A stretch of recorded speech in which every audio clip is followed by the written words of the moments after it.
2025च्या पावसाळ्यात सोलापूर जिल्ह्यातील काही गावांवर निसर्गाचा प्रचंड कोप कोसळला. मुसळधार पावसाने नद्या नाले तुडुंब भरले आणि काही क्षणांतच आयुष्याचा पाया हादरला. मोहोळ तालुक्यातील साबळेवाडी आणि पासलेवाडी येथे भीषण पूर आला. कष्टाने उभा केलेला संसार क्षणात पाण्याखाली गेला. घरं उद्ध्वस्त झाली आणि मनात फक्त निराशेचा अंधार उरला. जिथे कालपर्यंत हसू आणि आनंद होता, तिथे आज फक्त शांतता आणि दुःख दिसत होतं. कुटुंबांच्या डोळ्यांत अश्रू आणि उद्याचा आधारही दिसत नव्हता. काहीच नाही. काय म्हणाले बी काय आणि जे राहिले त्याच बी म्हणजे काय काय गोष्टी सोडून आहे बघा काय ह्याचं पूर्ण सोडून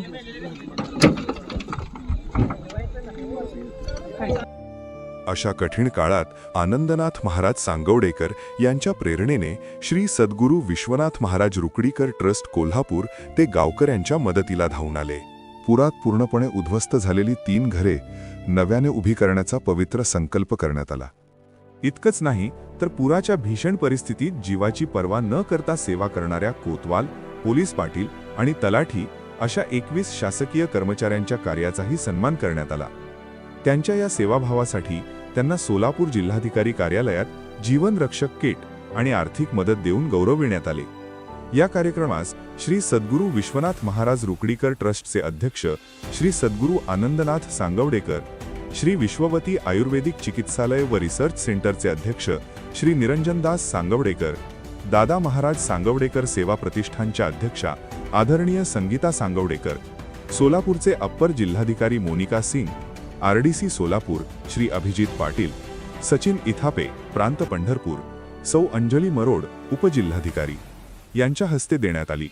तसेच श्री रवींद्र क्षीरसागर, डॉक्टर तुषार सोंधणकर, डॉक्टर नवीन पाटील, श्री विश्वजित वाबळे, सोलापूरमधील समाजसेवक प्रार्थना फाउंडेशनचे प्रसाद मोहिते व साकव फाउंडेशनचे जगदीश पाटील प्रशासकीय कर्मचारी उपस्थित होते.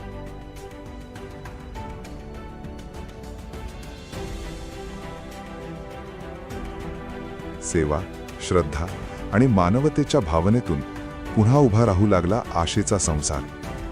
आज त्या कुटुंबांना फक्त घर मिळालं नाही, तर पुन्हा जगण्याची उमेद मिळाली. तुटलेली स्वप्न पुन्हा जोडली आणि आयुष्यात आनंद अनंतनाथ महाराज यांच्यामुळे परत आला. आज त्यांच्या डोळ्यात अश्रू आहेत, पण हे अश्रू दुःखाचे नाहीत, कृतज्ञतेचे आणि आनंदाचे आहेत. दुःखाच्या अंधारातून आशेचा प्रकाश दाखवणारी ही कथा माणुसकी अजूनही जिवंत आहे याची जाणीव करून देते. पुराने घरं वाहून नेली, पण माणुसकीने पुन्हा संसार उभा करून दिला. सेवेच्या भावनेतून उभं राहिलेलं हे घर फक्त भिंती नाहीत, तर आशेचा नवा पाया आहे. आज या घरांच्या भिंतींमध्ये फक्त विटा नाहीत, तर श्रद्धा, सेवा आणि प्रेमाची ताकद आहे. ही मदत फक्त 3 घरांची नाही, तर 3 कुटुंबांच्या आयुष्याला दिलेली नवी सुरुवात आहे.